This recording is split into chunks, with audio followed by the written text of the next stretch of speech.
better. I've just got this feeling, I mentioned it in our warm-up build-up this morning, that Joan Mir may well be taking just his second win in the MotoGP World Championship. That could be crucial in terms of his championship, fourth at the moment. What does the Team Suzuki X-Star boss Livio Supo think about his two men at the front and the back of the grids? Unfortunately, Joan Mir and Alex Rins coming up very shortly. Here's Livio Supo with Simon. Livio, we know how dangerous Joan is, even from the second or third row, but today's in the middle of the front row. I'd love your thoughts on him, and also Alex Rins, who I think he can come through. Let's wait and see. For sure, he's in a good. John is in a very good position. He liked the circuit since Friday. Was immediately very confident, and so I believe he can do a very good race. For Alex, it's different, of course. Starting from the last grade is always not easy, but you never know. And also with this weather, I believe he could have the pace to recover, but we will see. He's not the only strong rider in the back, so we will see. Best of luck. Thank you. Yeah, thanks, Simon. Thanks to Livio Supo. Joan Mir starting from second place, fourth in the World Championship, 46 points, gathered from a really consistent start to 2022. 6 places in Qatar and Mandalika, followed up by back-to-back 4th places in Termas and Texas. You just got a glimpse of Marco Bezzecchi there. Second row of the grid for Marco Bezzecchi, despite a crash in warm-up this morning. He's had a really good weekend so far as Bezzecchi, particularly good in the wet conditions. Of course, a dry race for him today. His first real dry experience, of course, of this Portimao circuit, with that lack of running in warm-up due to the crash. Bezzecchi is going to have an awful lot of top contenders around him. Can Bezzecchi stick around at the front? We shall see. Let's quickly pop back down to the grid. Simon Crafer, I believe, has got the Caddy camp with him down there. I have Paolo Ciabatti. Paolo, just quickly before the national anthem, can we hear from you what you think about the Ducati riders, especially Jack so far up, but also how Pecco's feeling? Well, Jack had a very good warm-up, so I think he has really a good pace to be in the leading group in the race. Let's hope so. And for Pecco, actually warm-up was better than we expected. He still obviously has some pain on the shoulder, especially in the last sector where it's all right corners. He's suffering a bit, but in the end, I think he took some painkillers, put some ice, and hopefully he can do a good race and gain as many positions as possible. That's the target today. Thank you. Best of luck. Thank you. Yeah, thanks to Paolo Ciabatti. Yes, as Lewis mentioned, a somewhat damaged limitation exercise in many respects for Pecco Bagnaia. Contrasting fortunes. You've only got to go back 6 months to this corresponding race, and Bagnaia was on a different level, untouchable. He took pole position, led every lap of the Grand Prix, set the fastest lap, and took the race victory. The first time a Ducati rider has done that since Casey Stoner, when he was dominant on home turf at Phillip Island way back in 2010. Very shortly we'll have our new special grid ceremony where we'll have the Portuguese national anthem. There'll be a rousing rendition of that for this man Miguel Oliveira, with the fans in the grandstand as well. Of course, there'll be the MotoGP trophy stand as well. You can hear the local announcer, I think, just getting everybody prepped for the grid ceremony, and we will pause now for the national anthem.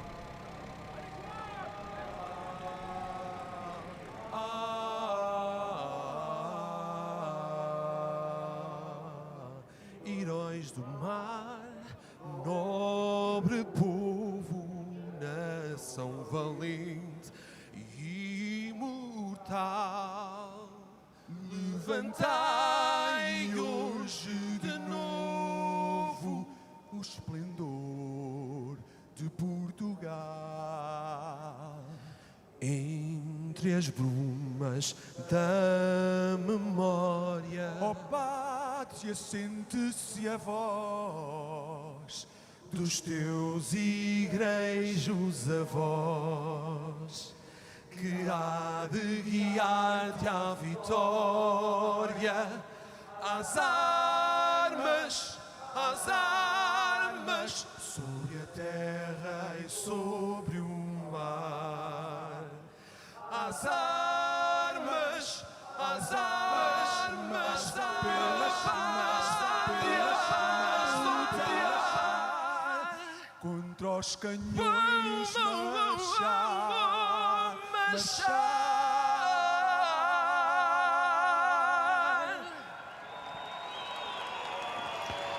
A great rendition there of the Portuguese national anthem. The fighter jets blitz over the top of this Algarve International Circuit. We'll quickly pop back down to Simon Crafar with Repsol Honda team manager Alberto Puig. Yes, Alberto, really would like your thoughts. What's the chance of Mark doing another stunning ride through, especially in those early laps? Yeah, no problem. What's the chance of Mark doing another stunning ride through the field, especially in those early laps? We know how aggressive he can be. Well, we never know. I mean, it's an atypical. It's not the same. I mean, they didn't have so much track time here, so they will go out. All riders with not the perfect bike, but I think the riders must adapt today. And in Mark's case, you know, he's a guy that he can adapt in a short period of time, but every race is different, and this start is quite different from the one in Austin, so you never know. It's difficult to predict, but only thing we can understand or know is that he will try. Best of luck. Thank you. Yeah, you can bet your last dollar that Marc Marquez will try. He will be going all in from the back of that third row. 9th place on the grid for the 8 times world champion.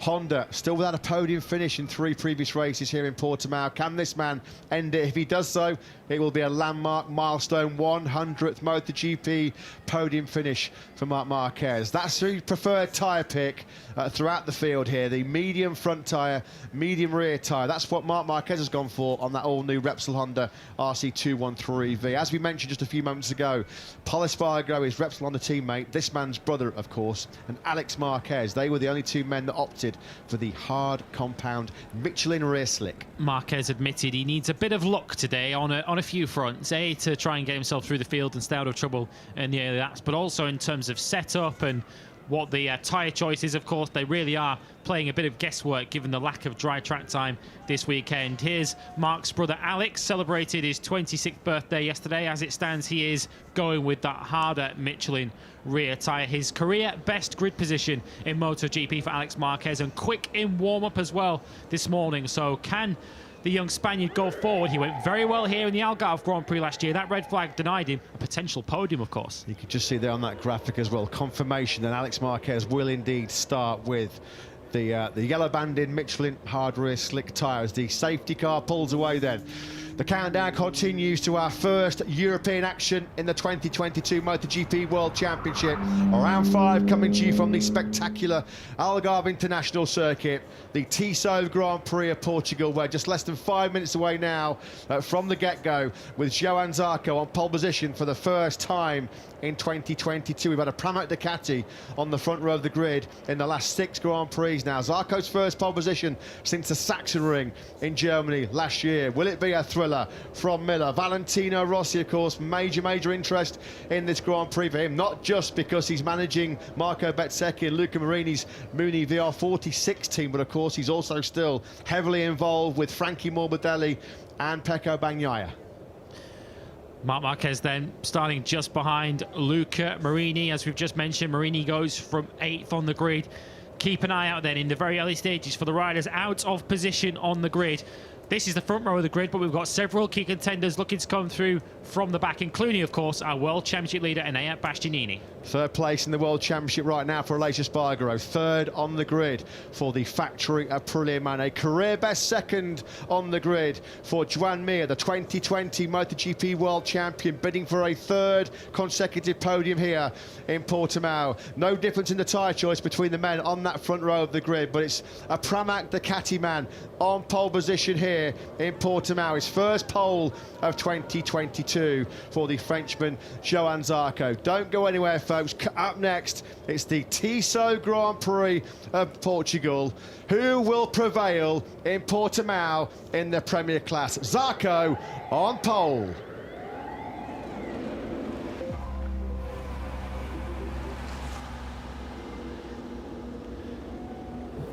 The European leg of 2022 starts here with the Portuguese Grand Prix. João Zarco starts from pole position ahead of Joan Mir and Aleix Espargaro. The reigning world champion Fabio Quartararo goes from the middle of row 2. Marc Marquez, for the second weekend running, goes from the back of row 3. Watch out for him on the early laps. The home favourite Miguel Oliveira joins his teammate Brad Binder on row 4, and several key contenders out of position. Martin back on row 5, Bastianini back on row 6, and we have 2 key runners on the very back row of the grid. Alex Rins and Pecco Bagnaia have to come from the very back of the grid. A tall order lies ahead of them over 25 laps of Portimao.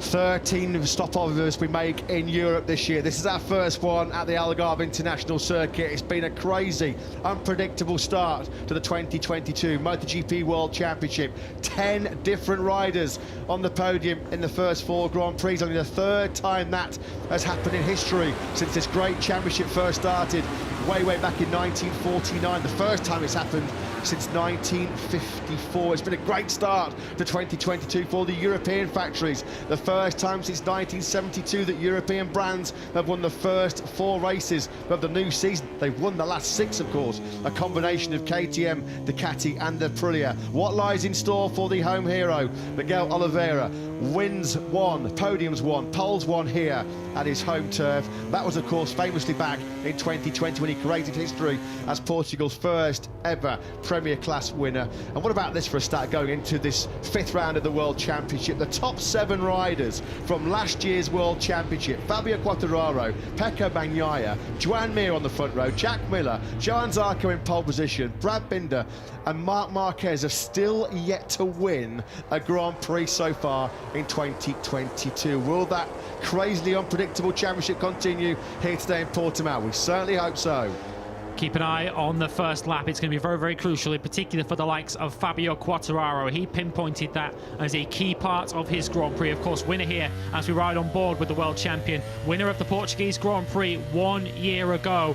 He did drop places, though, on the first lap of that Grand Prix, but it will be much harder for him this year to make his way back through the pack if he does fall back early on. It's not a particularly long run down to turn 1 here, but it is a pretty tight turn 1, and it all funnels into a very tight and slow turn 3, so you don't want to find yourself at the back of the field. Fasten your seatbelts. 25 laps, a roller coaster ride is just moments away. Nearly 44,000 fans then have come through the gates here at the Algarve International Circuit, most of them pledging allegiance to Portugal's racing hero Miguel Oliveira. What can he do from the middle of that 4th row in 11th place? This is your current World Championship leader, Enea Bastianini. A tough 25 laps and 40 minutes or so coming up for the Ducati man after his big bruising crash, the high side at turn 5 in the opening qualifying session yesterday. Alex Rins, of course, 2nd in the World Championship, starting from outside of the top 20. Likewise, Pecco Bagnaia, our most recent winner here in Portimao. Now then, Marc Marquez making sure that everything's set after all the problems that dogged him on the line. Last time out in Austin, he launched a stunning fight back from last, 24th to 6th.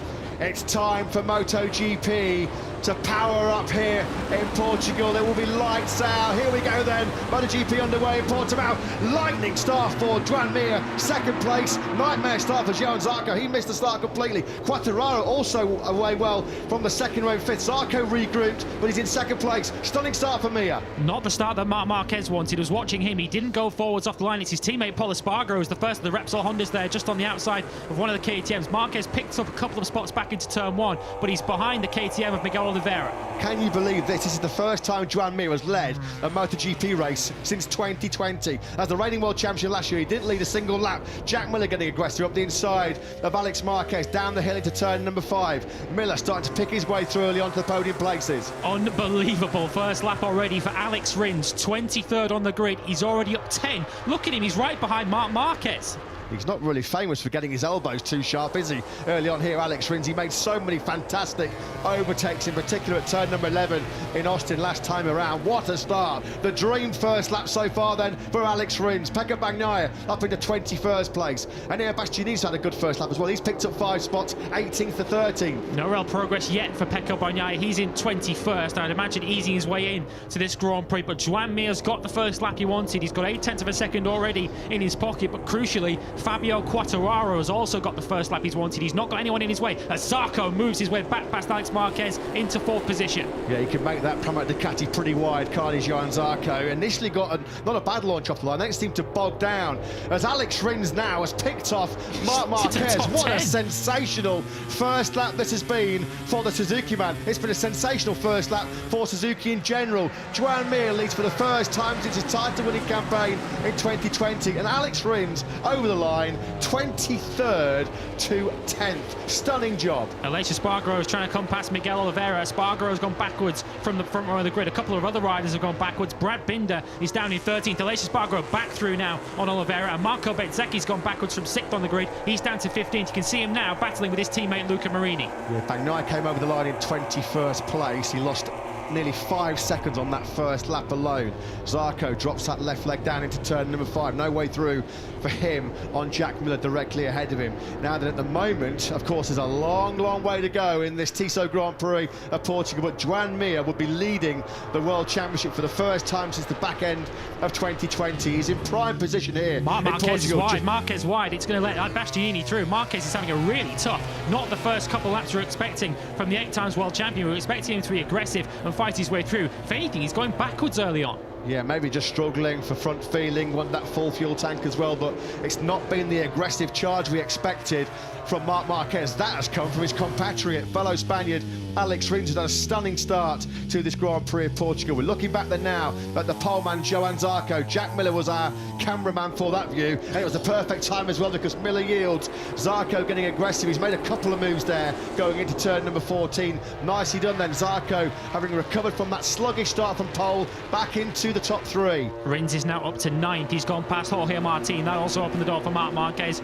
to go through as well. I can't wait to see Alex Rins' first lap again. That must have been an incredible charge through the field as Alex Marquez now takes advantage, or he looks to, on Jack Miller. Miller, of course, is still trying to regroup from that move on Zarco a moment ago. Marquez stays behind in 4th as Rins now comes past Pol Espargaro into the top 8, but wide at turn 1. Espargaro will reclaim that move, but Rins so aggressive early on. Well, Marc Marquez made a mockery of the fact it's hard to overtake in Kota, and Alex Rins doing the exact same thing here in Portimao. It's like a PlayStation game, this, for Alex Rins, the way he's charging through the pack.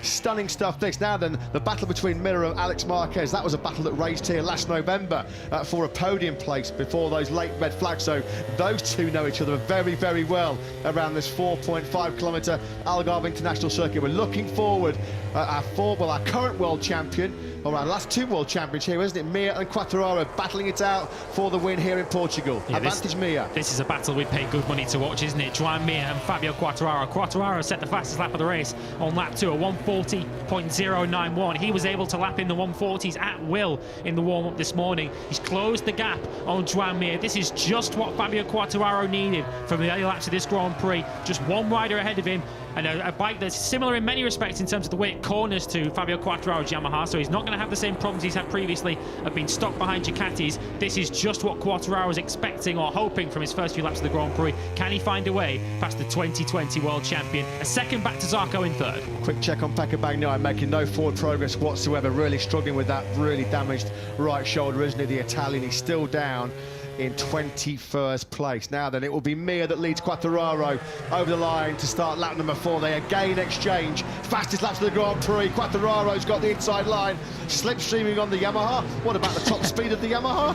Through into the lead then goes Fabio Quartararo, the reigning world champion. Hits the front for the first time on lap 4 here in Portimao. Nothing wrong with it there, was there? Johan Zarco was faster than the leader last time around. The leader, of course, over the line was Joan Mir. Zarco was in the 1:39s last time around, a 1:39.9 for him. He's bringing Alex Marquez with him. Aleix Espargaro still in 6th ahead of the home favourite Miguel Oliveira, and Alex Rins is still trying to work his way past Pol Espargaro in the battle for 8th. They are just ahead of Marc Marquez. Quartararo's been here before in Portimao. He's done it, got the t-shirt and 25 points in his pocket on his way to the race sprint here in April, so Fabio Quartararo will take some beating here once he gets out in front, and he's not going to worry about front tyre pressure, front tyre temperature. Normally in these scenarios he's so good, so rock solid. Straight away he's got 5 or 6 bike lengths on Joan Mir as they drop down through the breathtaking turn 9 on this lap number 4. Quartararo has an advantage already over Mir of nearly 4 tenths.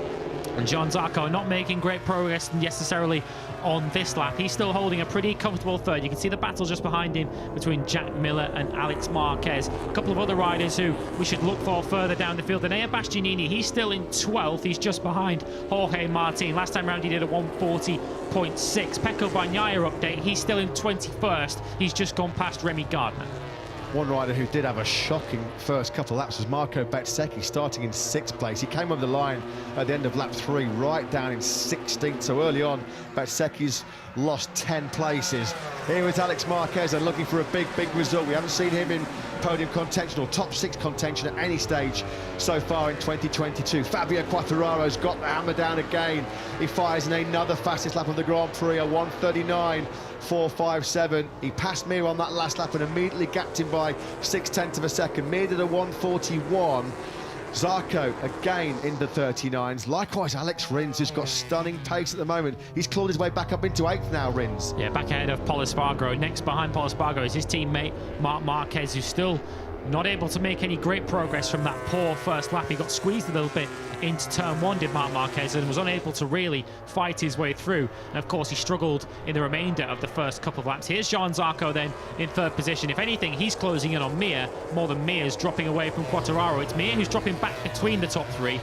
Soon he'll have Johan Zarco right on his case in the battle for 2nd if this carries on. Such a long way to go. Still 21 laps to go, so time management will be so critical with the lack of dry track time that these guys have had. Will there be some guys running into some endurability, some endurance problems later on in the Grand Prix? Quartararo at the moment streaking away at the front. Simon, you've got some thoughts? Yes, guys, the wind gusts are up. That's going to make it harder to be accurate and easier to make a mistake. Yeah, thanks for that, Simon. It's been pretty chilly, pretty wet and windy, wet and wild throughout this Portimao Grand Prix.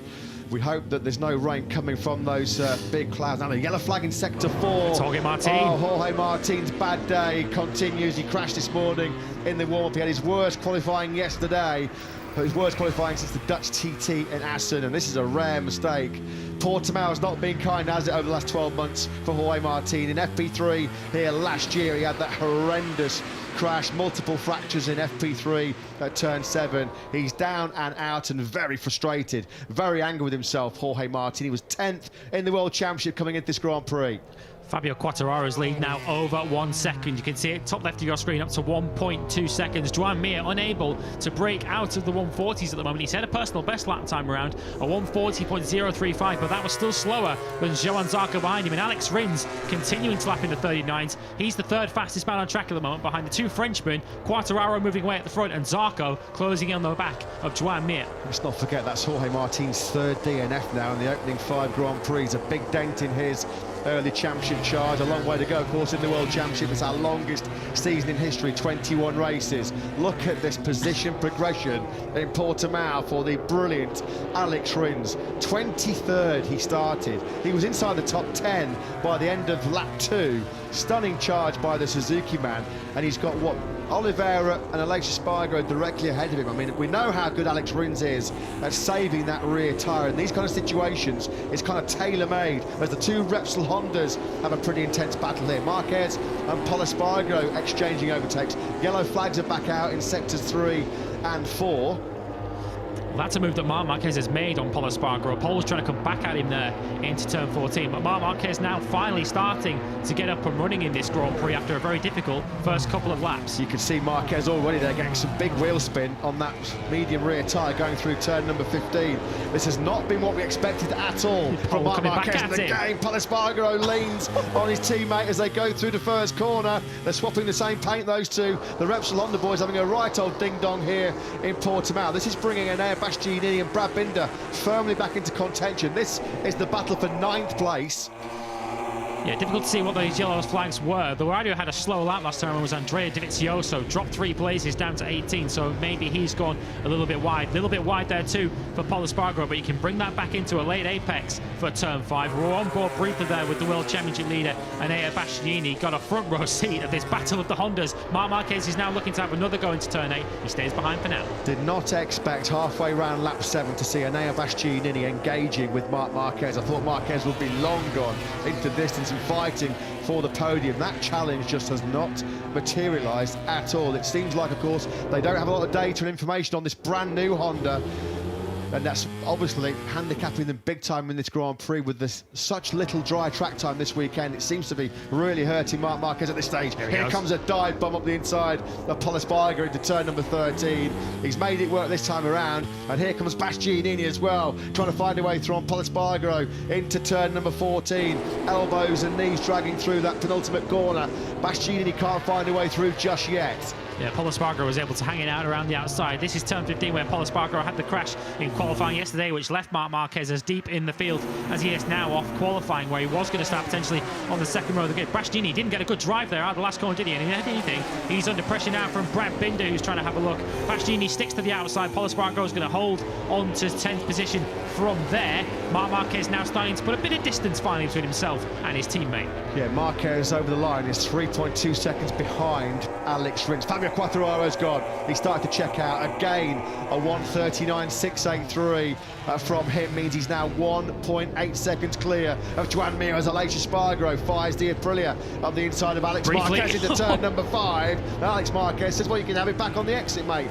No problem. A real good battle this, raging for 5th at the moment. Marquez has the advantage. Aleix Espargaro right in the thick of it as well. Here he comes up the inside again now of Alex Marquez into picks up turn 8. Oliveira too. Rins picks up Oliveira just behind him as well. So Alex Rins now, he's clearly the fastest rider of this group as Aleix Espargaro looks to get up the inside into turn 8. This is all going to open the door for Alex Rins, who's going to go through this pack like a knife through butter. He's passed Alex Marquez already. Next in his task will be Aleix Espargaro, and that will put him up into the top 6. This is like the last lap of a World Championship battle raging between this quartet. Stunning stuff. Here comes Alex Rins up the inside of Aleix Espargaro into turn number 13. Has he got that move done? I'm not sure he has. No, Aleix Espargaro will cut it back and have the inside line now for 14. What a fight this is for 5th place. The problem is, while they're carving each other up like they are, this is just giving Jack Miller that bit of breathing space ahead of him. Miller's got great rhythm as well. He's in the high 39s, and he'll just be streaking away while this quartet engage in such a ferocious battle.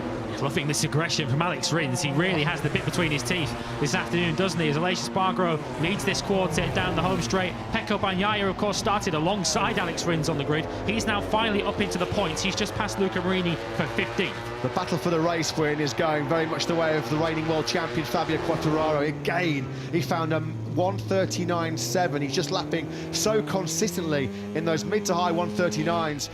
Joan Mir directly behind him in second, his best lap of the Grand Prix, a 1:40.021. It was still nearly 0.3 of a second slower than Quartararo, and it's not a French problem for Mir to solve ahead of him. He's got one coming behind him because Johan Zarco is quicker, not by much, but Zarco is quicker at this phase of the Grand Prix than Mir straight ahead of him.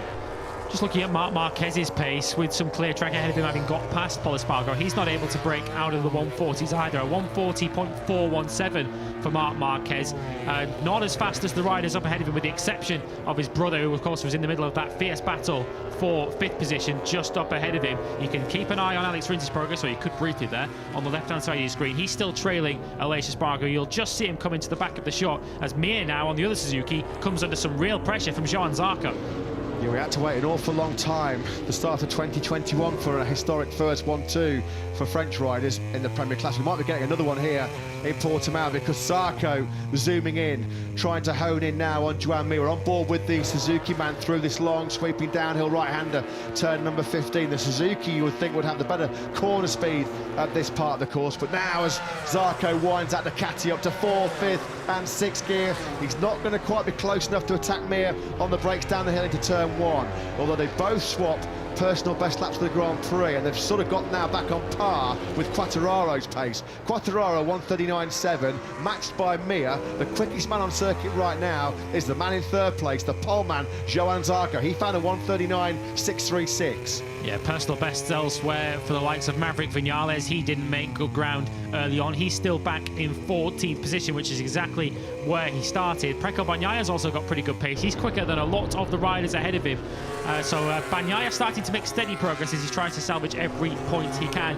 But it is a crucial stage of the race, isn't it, with these two now starting to get on terms with Fabio Quartararo. Has Quartararo still got plenty of tyre left for the end of the Grand Prix? We're not going to find the answer to that just yet, but Quartararo's pace in the early stages is now finally being matched.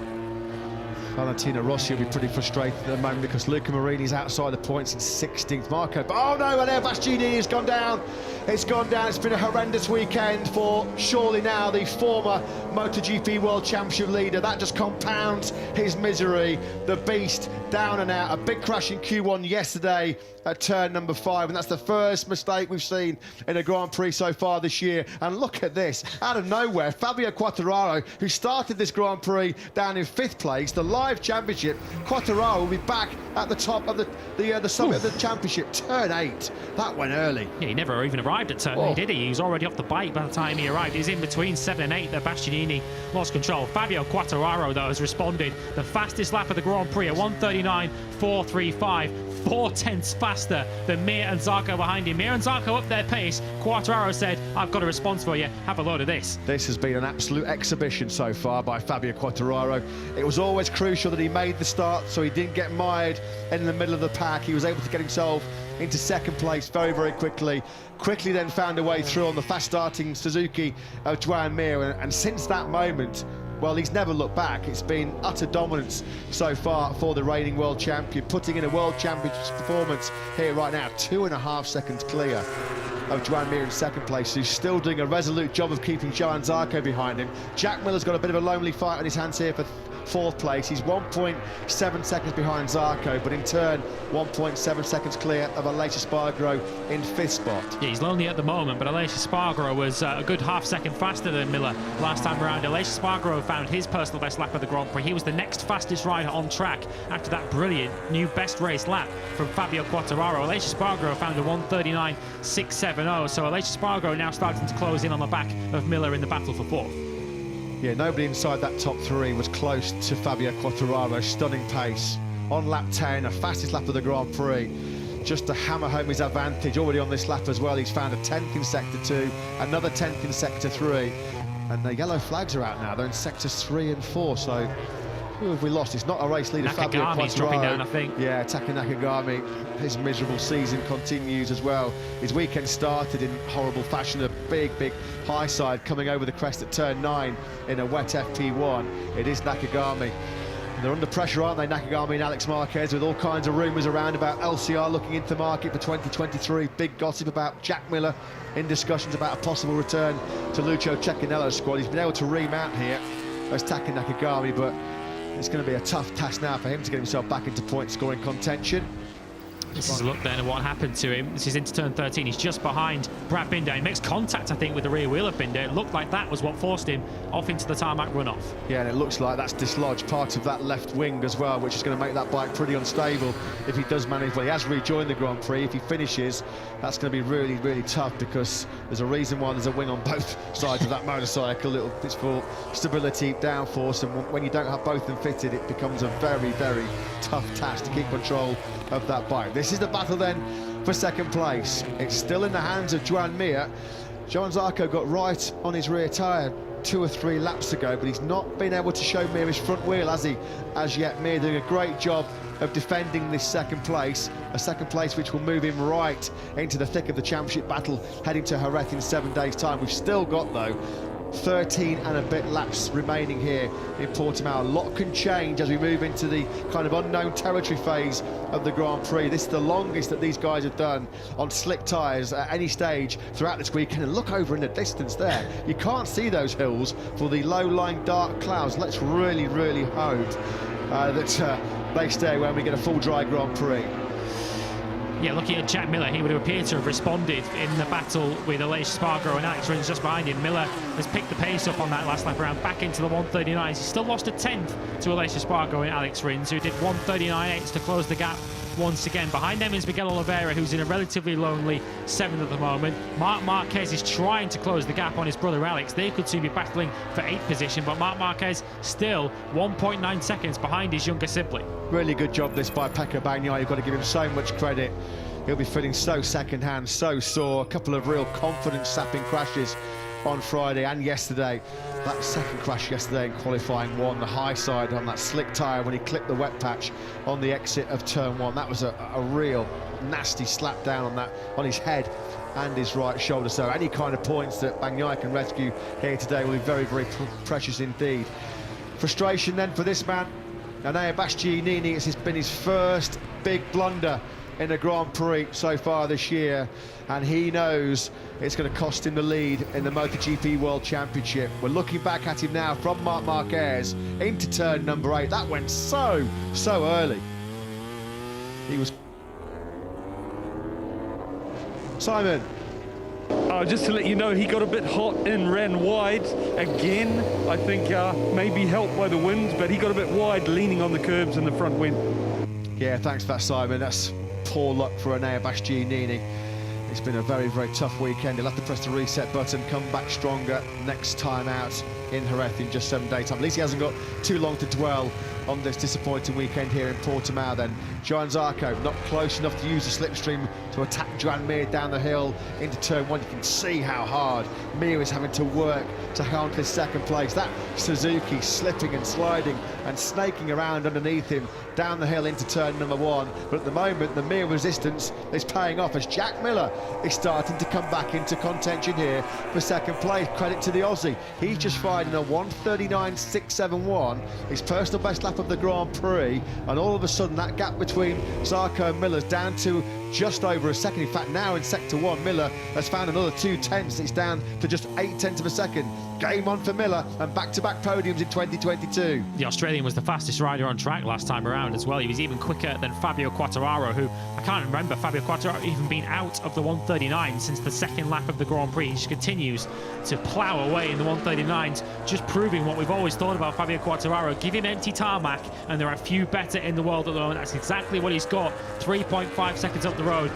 Whether Johan Zarco is comfortable here just sitting behind Joan Mir, I guess we'll soon get our answer, because if Jack Miller starts to close in on the back of Zarco, he might well be forced into action. Yeah, this is going to be a relatively relaxing cruise here for Fabio Quartararo in Portimao. Utterly dominant. Superb performances by the reigning world champion.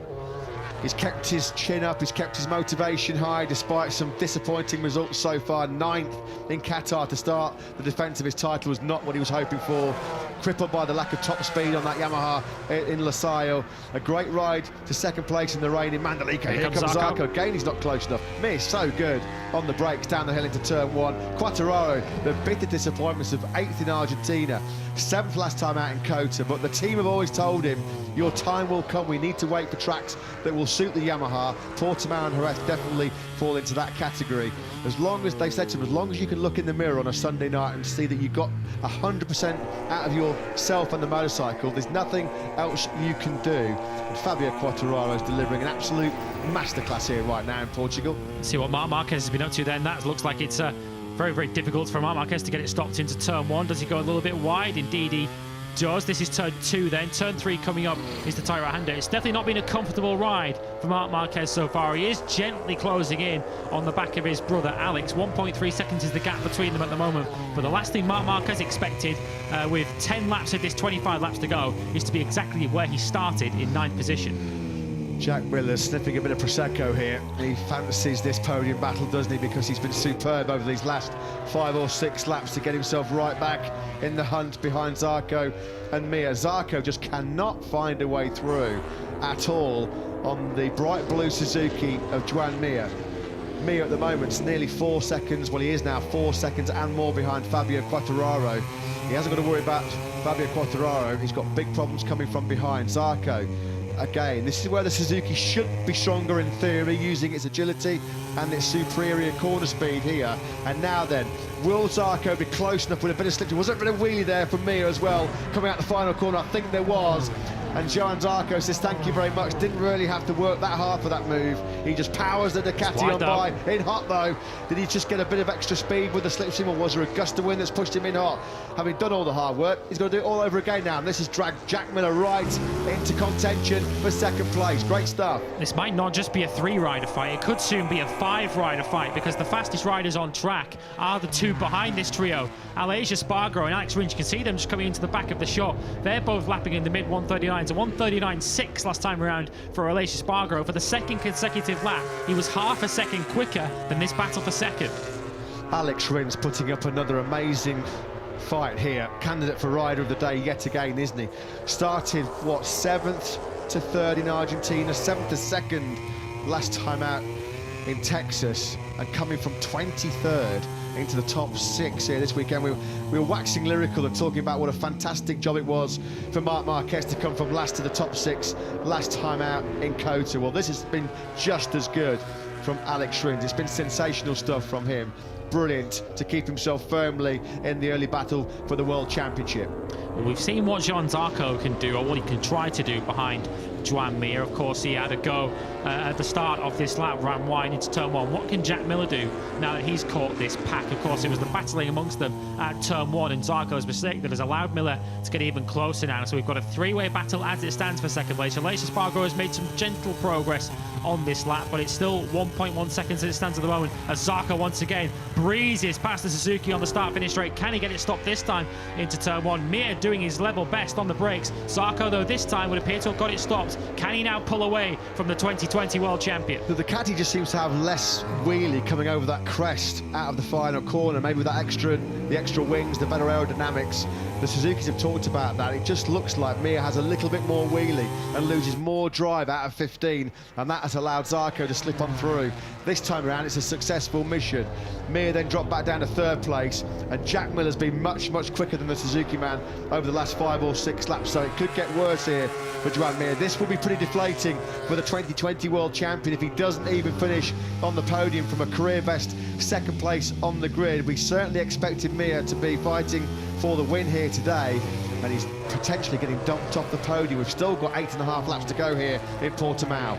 Huge credit has to go to Pecco Bagnaia in this Grand Prix. He just fired in a 1:39.588 on the last lap. That's just a 10th slower, should I say, than the fastest lap of the Grand Prix early on from Fabio Quartararo. Bagnaia is as fast as anybody out on track at the moment. He's trying to close in on the back of Brad Binder and Pol Espargaro. A top 10 wouldn't be quite out of reach yet for Bagnaia, which, given his problems, not just on the grid but also physically, will be some result. Well, they do often say sometimes adrenaline can be better than painkillers, and that's certainly where Pecco Bagnaia is right now. If he can salvage a top 10, that would be a dream result after a really tough weekend. A big crash on Friday in the wet, huge crash in Q1 yesterday. As Lynn Jarvis looks on, he knows these are the kind of performances that Fabio Quartararo is perfectly capable of. Quartararo is still doing high 139s. He's been operating on a totally different plane today as the factory Yamaha man. This is the fight we all want to see. This is what's going to keep us on the edge of our seats for the next 8 laps or so here in Portimao. Joan Zarco, the pole man, in 2nd place. Can he make it a French 1-2 here in the Tissot Grand Prix of Portugal? That is not a given by any stretch of the imagination, because Mir still right in podium battle. Likewise Miller, and Aleix Espargaro starting to come really strong late on here. Aprilia has got a reputation, hasn't it, in 2022 for being able to nurse its tyres late on. Aleix Espargaro as well, smooth riding style. Do not discount Aleix Espargaro from being on the podium in about 15 minutes time. He's actually gapped Alex Rins a little bit in the battle for 5th position. Rins back in the 140s last time around, a 140.2. You have to ask the question, how much out of his tyres has Alex Rins taken fighting his way through the field? I know a lot of that ground was made up on the opening lap of this Grand Prix, but he must have taken an awful lot out of his Michelin rubber. But Alex Rins doing a brilliant job to still be inside this top 6. Suzuki will also be heartened by the fact that Joan Mir hasn't been dropped by Joan Zarco, but the pace amongst this group is pretty slow. The fastest man amongst them, without question at the moment, is Aleix Espargaro, who's just behind us as we're on board with Jack Miller. Yellow flags though out now in sector 3. Trying to work out who might have gone down in that 3rd sector. It's clearly nobody in the lead group. Brad Binder. Oh, Brad Binder, that's a rare mistake from Brad Binder then, because he was on a fantastic run of point scoring finishes. Points actually in his last 18 Grand Prix for the South African. That great run has come to a disappointing end here in Portimao. We're on board then with Joan Mir Suzuki, looking back to Jack Miller, who's going to power that Ducati on by here in Portimao, is he? It's a game of chess on the brakes now into the 1st corner. Oh! No! Miller on the front end, loses the front, trying to find a way through at the inside of Joan Mir on the outside with nowhere to go. Joan Mir gets collected. A bit of a sarcastic clap there, it looks like, from the former world champion.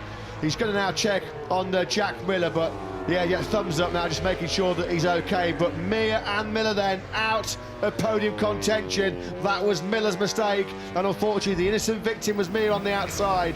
There's history between these two, isn't there, from last year? Jack Miller up the inside. You could see how desperately late he was braking. The front just tucks, and Joan Mir absolutely nowhere to go. It was already a deflating afternoon for Joan Mir, who thought he was going to be challenging for a race victory this afternoon. He leaves Portimao with no points. Oh, you can see how hard Mir was braking. That rear tyre jumping off the ground in the hard braking zone for turn number 1. Miller on the inside. Miller used the power of the Ducati to get alongside Mir in the braking zone for turn 1. But as he turned in, squeezing that front brake lever, the front end just gave up. And on the outside was poor old Joan Mir. That's great to see, of course. As Lewis said, these two do have a bit of a checkered history. A couple of controversial moments between the pair last year, but the factory Ducati team management don't look too impressed, do they? Jack Miller will know that was his mistake. He'll be full of remorse for taking out Joan Mir as well. Now, what that means, of course, as well, it means Zarco now is in second place, as he was. He avoided all that drama directly behind him. Alex Rins then now will be level on points in the championship with Fabio Quartararo, and it's game on now for Rins in terms of the podium. He's less than a second behind Aleix Espargaro, who has now been pushed inside that top 3. What late drama here in Portimao. Drama we've seen right from lights out in Qatar back in early March. Incredible. Rins was faster than Aleix Espargaro on that last lap, although you do wonder whether Aleix Espargaro was perhaps a little bit preoccupied and distracted with what happened up ahead of him in the battle and the ultimate collision between Joan Mir and Jack Miller. But from 23rd on the grid, if you'd have said to Alex Rins that he could potentially be in a share, or potentially, if he makes up more ground, the outright World Championship lead, he would have bitten your hand off. Yeah, exactly. If he'd have gone to the grid before this race started and said to Alex Rins, it was looking like a top 6, he'd have said, I'll sign for that. A 4, this is going to feel like a win. This will be one of the best results of Alex Rins' Grand Prix career. Forget the wins, forget the podiums he's had, because from 23rd on the grid, after all of his problems in the rain conditions, no investigation necessary regarding incident between Miller and Mir. That was just a racing incident, wasn't it? Unfortunately, Miller had got the inside line. He was a fraction ahead of Joan Mir. It was just unfortunate for both of them.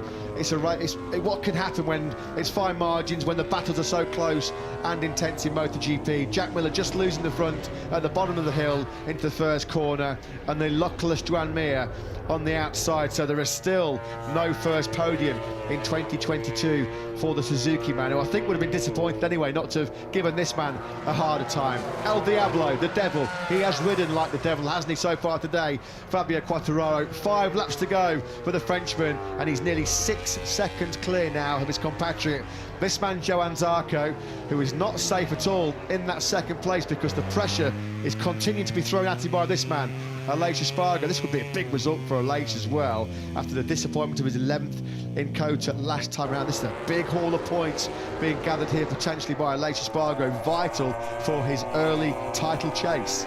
Home favourite Miguel Oliveira then promoted up into 5th place. That's as good as it's getting ready for KTM, of course. They've lost Brad Binder, one of the other crashers in this Grand Prix. Oliveira in 5th. This is Pecco Bagnaia then, who's running in 9th at the moment. He's in the low 140s. He's actually closing in on Pol Espargaro, who's just up ahead of him. That will be the battle for 8th position. Just ahead of this pair, we have a battle of the brothers. Alex Marquez runs 6th. His brother Mark is 7th. Just half a second separates them at the moment. Yeah, didn't think with 5 laps to go we'll be talking about Marc Marquez outside the top 6 and over 14 seconds away from this man Fabio Quartararo. The Marquez fireworks just misfired right from the first lap, didn't they? His time will come as he returns to Jerez next weekend. Fabio Quartararo, though, this has been a dream scenario for him. When he gets clear track in front of him, we've seen it so many times in 2020, his breakthrough season in MotoGP. 2021, of course, when he collected the MotoGP World Championship, the first French rider to do so in history. Today, it's fair to say this is no exaggeration. He's been in a completely different league of his own. He got the great start from 5th place, as Lewis spotted, instantly up into 2nd place, quickly dispensed of the fast-starting Suzuki man, Joan Mir. And from that point onwards, there's nobody been able to get anywhere near this young man, who it looks like is going to take his first win in the defence of his MotoGP World Crown, potentially share the lead in the MotoGP World Championship. He's had to wait a long time for this, Fabio Quartararo. The British Grand Prix at Silverstone last August was his last win, but barring a late disaster here, He's going to take 25 vital points here in Portimao. He's slacking now, though. 140.017 for Fabio Quartararo. I think that's the first time since the opening lap of the Grand Prix he's not been in the 39s. Dock him his win bonus. Dreadful performance by Fabio Quartararo. This is one of the key talking points, though, in this Tissot Grand Prix of Qatar. Jack Miller on the inside of Joan Mir into the first corner, trail braking as hard as he could going in. The front end just locks up underneath him. Down he goes, and poor old Joan Mir stuck on the outside. Those two, as we said, have had history. Jack Miller's going to be mortified. There was no intent in that at all. It's just a pure racing incident.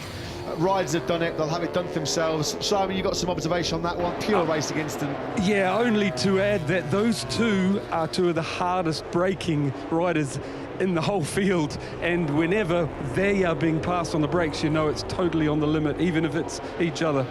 Yeah, absolutely. We saw how hard Mir was pushing that Suzuki. His rear tyre was off the ground, dropping down the hill. It's abject frustration for the 2020 world champion. He'd have seen that as a solid weekend, a front row and a podium. Certainly not the victory charge we expected, as here they are.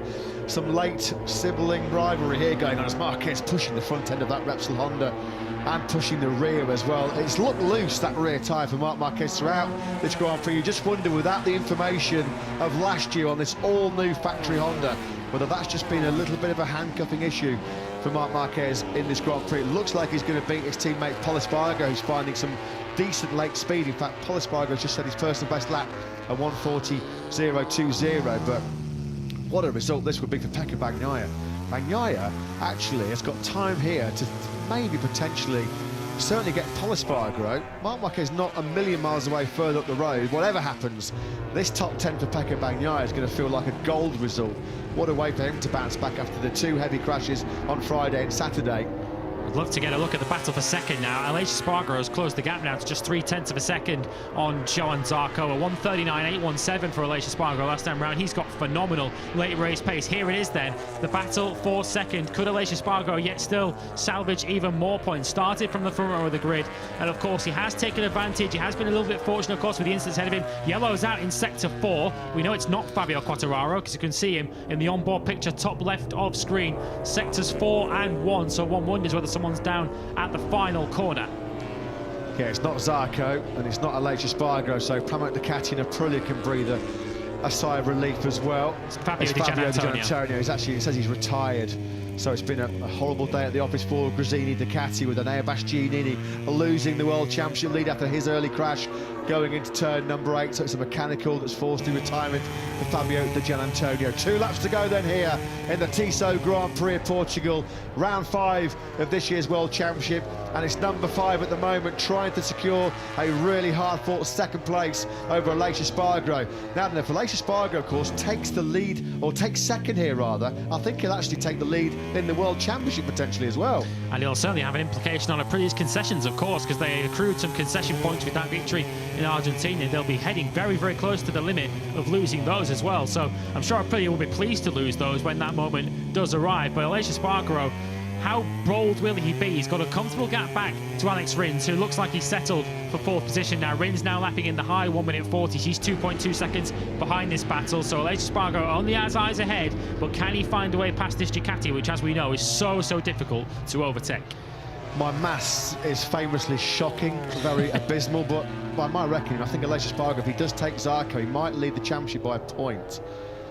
Don't take that as gospel, though, ladies and gentlemen, because I'm horrendous at maths, not my strong point at all. Anyway, Zarco through turn 12 on the penultimate lap here in Portugal, resisting the intense pressure coming from Aleix Espargaro. Aleix Espargaro, I just wonder whether he might just think it's not worth the big risk to try and find a way through on a factory Ducati on the last lap here.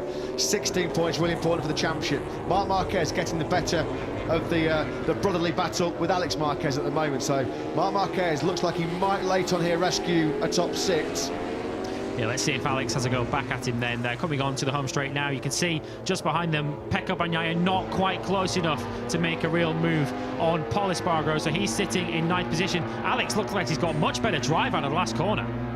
Yeah, again, turn 15, it just looks like that's been a part of this circuit where Marc Marquez has found it really difficult to get that rear tyre hooked up, and he's certainly getting it hard to stop that Repsol Honda into the first corner. Somehow he makes the apex. And look at Pecco Bagnaia here. What a heroic ride this has been from the Italian, keeping the pressure on Pol Espargaro in that battle for 8th place. Fabio Quartararo is long gone. You'll see him there coming out of turn 5, attacking turn 6, the runaway race leader here. It's the first win of the season, the first win in his title defence for the Flying Frenchman. It's been an exhibition, as we said, an absolute masterclass from Quartararo. Classy performance by him.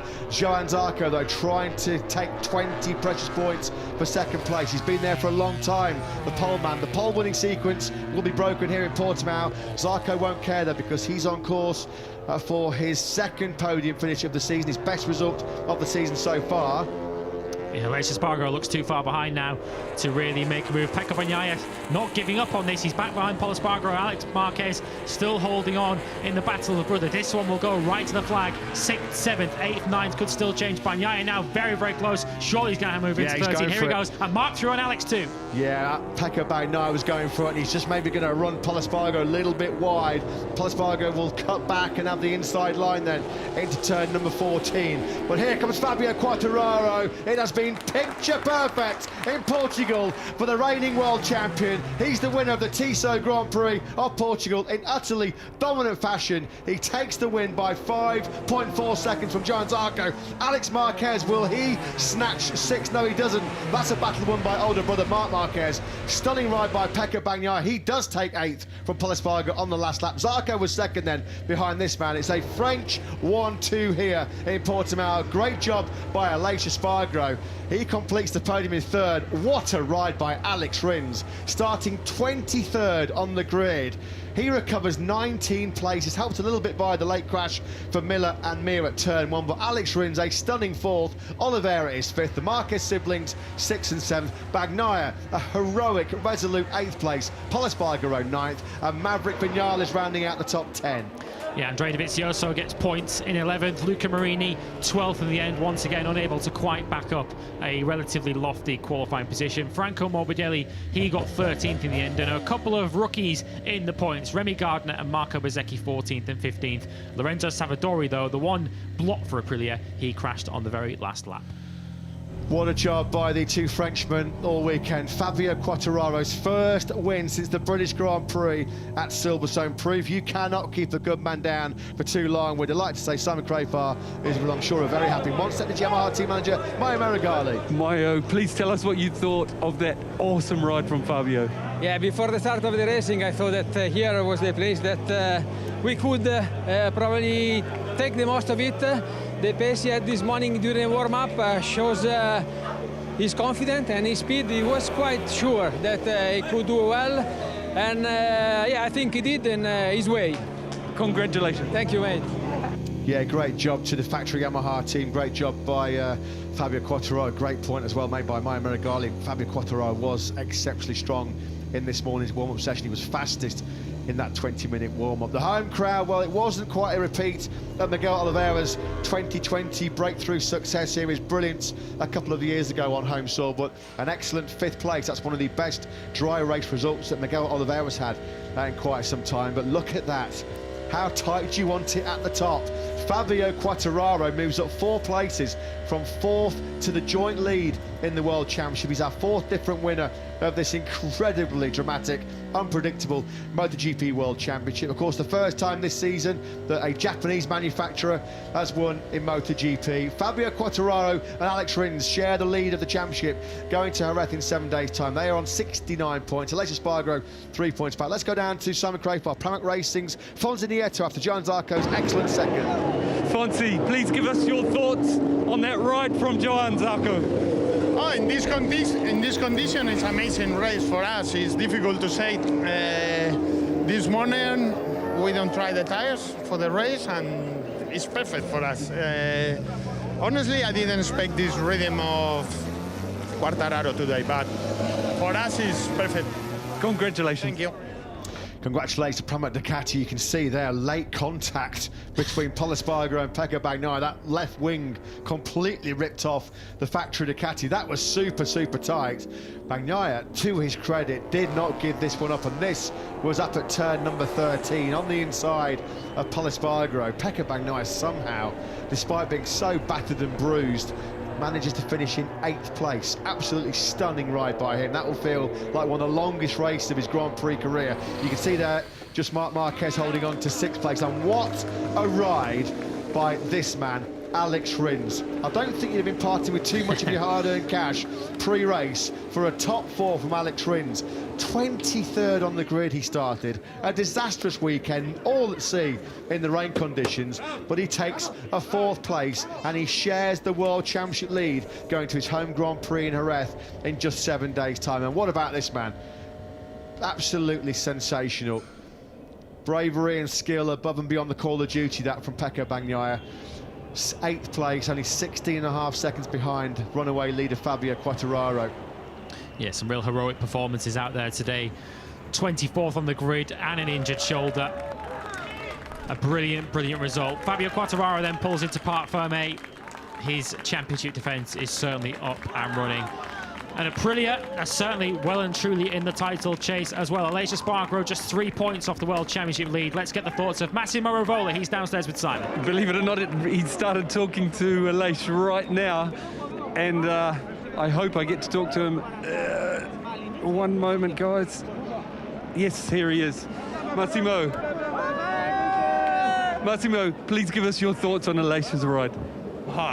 Really, it's a bit of a pity about the start, the first 2 corners, but I don't think it would have been the same as Fabio, but I think a P2 would be possible. But superb race, superb. Aleix really has his bike on his pocket. It's really good to see him riding like that.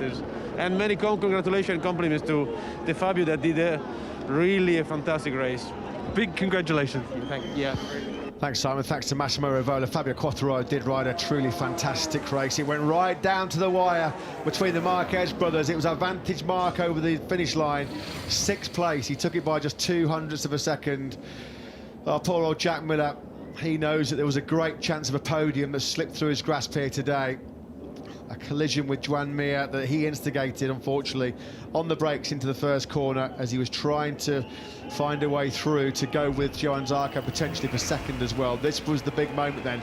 Down the hill, Miller on the inside of Mir. Front end goes from out of the factory Ducati man on the outside. Nowhere to go, nothing he could do, no room for Joan Mir. He gets skittled. They both barrel roll into the gravel trap. Look at Mir, how hard he was braking. His rear tyre lifting off the ground there. Miller squeezing that front brake. The front tyre says no more. Down they both go. I suppose the best possible news is both of them walked away. It's always dangerous when 2 bikes are careering into the gravel trap. But yeah, Jack Miller unfortunately wiping out Joan Mir when both were firmly in podium contention. Good day in the office then for Johan Zarco, from pole position to 2nd place. Still had good pace at the end of the race. He pulled in a 1:39.7 on the very last lap, just when he was coming under a bit of pressure from Aleix Espargaro. That 39.7 on the final lap was just what Johan Zarco needed to pull him clear of the Aprilia man. I think it's fair to say that Aleix Espargaro and Aprilia are here to stay in the championship battle. That's a great job by Aleix Espargaro.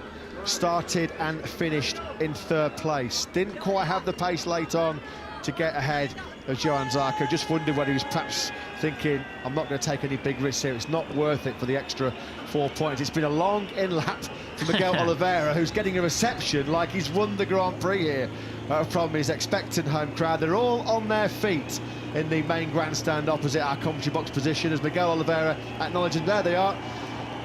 Every man, woman and child is giving Miguel Oliveira a standing ovation as he comes back to the Red Bull KTM Factory Racing Garage. I think Miguel Oliveira, result-wise, he'll be pretty happy with 5th. Not too happy being 13.5 seconds back of your race winner, Fabio Quartararo. Congratulations, though, to Aleix Espargaro, 3rd, from 3rd here in Portimao with Simon. Aleix, another hugely impressive result. We could see you put it all on the line, even right into the last lap. Yeah, I try everything. I did a really bad start. We are having a lot of problems with the clutch. It's something we have to work with. And then I lose a lot of time with Alex Marquez. Once again, like Mandalika, he rides over the limit. He crashed on me 3 times. I don't understand this because then he don't have the speed. So it's just pure we just lose time there, you know.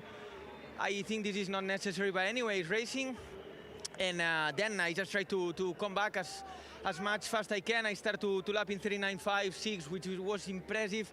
And I start to catch the leading group, except Fabio, that today was in another planet. And I thought I could fight for the second place, but at the end, I destroyed the rear tire. I had no traction at all, especially on the left corners. But I'll take the podium. I'm very happy. Once again, one more consistent race, fighting with the best riders, so I'm very pleased with this. Fantastic ride, Aleix. Congratulations. Yeah, take the points. That's certainly playing the long game. Aleix Espargaro ran out of rear grip then towards the end of the race, of course, with such limited dry track time. It was always going to be some riders that would be able to manage the rear tyre better. Sounded like he had some pretty close calls with Alex Marquez in the first part of that race, and not exactly very complimentary, was he there? In part for mate Aleix on Alex. I'm sure they'll sort it out one day over a quiet beer somewhere. Back in Catalonia, but Aleix Espargaro takes a very hard-fought third place. Pole position to second place then for Johan Zarco in a French 1-2. He's now with Simon in Parc Ferme.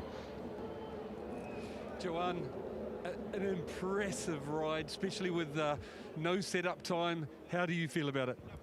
Pretty happy, pretty happy. I've been really impressed by Fabio. He was so strong at the beginning.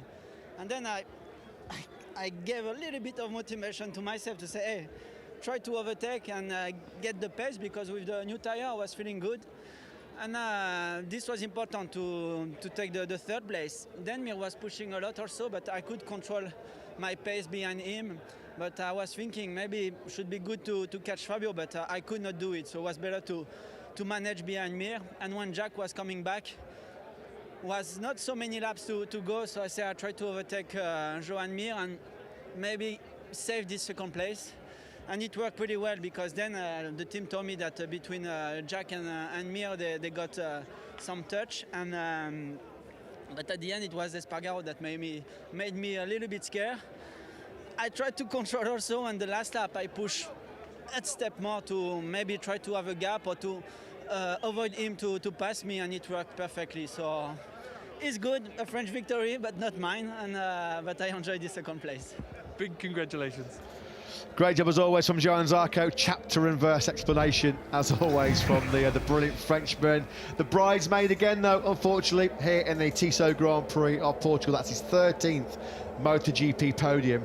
9 second places now. Let's hope that one day we find him celebrating on the top step of the podium. That honour though today goes to this man, his fellow Frenchman, the reigning world champion, Fabio Quartararo. Absolutely sensational performance by him. He'd not had a dry race top 6 coming into this round 5 here in Portimao, but the cream, as they say, always rises to the top. And on the top step of the podium here in Portimao, it's Fabio Quartararo with Simon. Fabio, all of the other riders and team managers I've spoken to said today you were on another planet. How did you do that? Pushing myself to the limit. And to be honest, I pushed the same in Austin, in Argentina, but mainly here our bike feels good. The straight is not so long. We had grip, means that we can go hammer time. So today I felt amazing from the warm-up, but in the race I made an amazing start. I wanted to be aggressive from the beginning, because I know if we are behind the Ducatis here, we will have struggled so much, and we did it. So I'm super happy because, you know, I managed to get that first victory of the season, and it's the most important thing for me to, you know, never give up, and was the most important. Congratulations. Top job by Fabio Quartararo. He has never given up, despite a pretty difficult start to the defence of his MotoGP world title. But it's all for moments like this. That's why you graft. That's why you never let your head drop. He has not let his head drop, despite a pretty complicated opening 4 Grand Prix. But as we've hit Europe, Fabio Quartararo is back with a high-quality, high-caliber ride. The factory Yamaha team, they loved it. And this man's World Championship defence is certainly up and running. This is the ridiculous consistency of Fabio Quartararo. We saw this in the Grand Prix here last April when Alex Rins tried and failed to go with him. Just incredible. Look at that. Lap 10 was his best of the Grand Prix, a 1:39.4.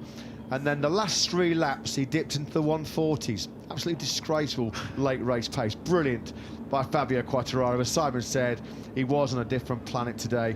First win of the season, first win since the British Grand Prix at Silverstone, and he's back where he feels he belongs, at the top of the MotoGP World Championship rankings. And a reward for Lynn Jarvis, who celebrated his 400th race in charge of the Yamaha factory MotoGP team this weekend. Here's a lovely sight from the KTM box. Miguel Oliveira, all the people who gave him a hero's reception. I think that's perhaps the most special reception of them all. Yeah, his daughter, born at the back end of 2021. Great scenes there for Miguel Oliveira. Then, as we mentioned, he's struggled for top eye-catching dry race results of late. As our top 3 men then here in the Tissot Grand Prix of Portugal start to come towards the podium ceremony. Fabio Quartararo having a little bit of a post-race discussion there with Dorna CEO Carmelo Espeleta. As you mentioned, it's the first time this season that a Japanese factory has taken a victory in MotoGP, ending the recent European domination of the Premier Class. A warm embrace between Aleix Espargaro and FIM President George Viegas, of course, from this part of the world in Portugal. Well, here we go then, the podium celebrations for the Tissot Grand Prix of Portugal about to get underway for MotoGP. So the 4th different rider, the 4th different constructor to take a victory in 2022. There is Lynn Jarvis, as mentioned a moment ago, his 400th race as team principal of the Yamaha Factory Racing MotoGP team, and celebrating it in the grand manner with a victory.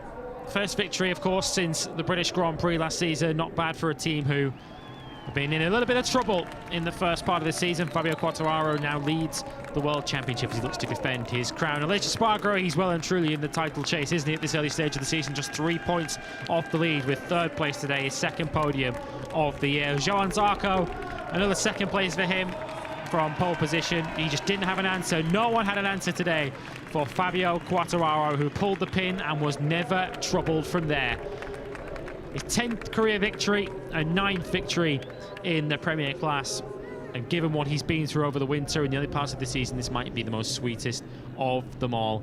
Anna Obronhoza, the Minister for Territorial Cohesion, hands the Constructors' Prize. Yamaha back in business, aren't they? Certainly a track that certainly played more to the strengths of the Yamaha, as next weekend will too in Jerez. Quartararo will certainly go there full of confidence. Sylvain Doya, the CEO of Tissot. Another trophy for Aleix Espargaro. He's starting to get used to this now, isn't he, at Aprilia. 1st and a 3rd for him in the first 5 Grand Prix of the season. The Mayor of Portimao, Isilda Gomez, gives Johan Zarco the 2nd place prize. As good as it could have been for him today. Took advantage, of course, of the incidents behind him, and he had an answer for Aleix Espargaro on the final lap. But the reigning world champion rode like a champion today. FIM President Jorge Viegas congratulates our top 3. Fabio Quartararo on another planet this afternoon as he takes his first victory of the season, and with it the lead of the World Championship. El Diablo utterly dominant on the Algarve coast this afternoon.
Vive la France!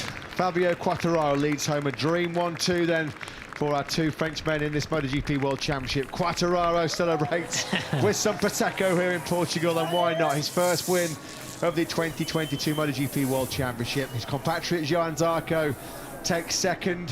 Of course, the French fans don't have long to wait before we head to Le Mans in the middle of May. Aleix Espargaro then, third place for him after a very hard-fought 25-lap battle. He missed the start, but came through to a brilliant third. Helped a little bit, we have to say, by the Miller-Mir tangle at the first corner, but the Prosecco has been hard-earned here in Portugal for our top three men at the end of a pulsating Tissot Grand Prix of Portugal.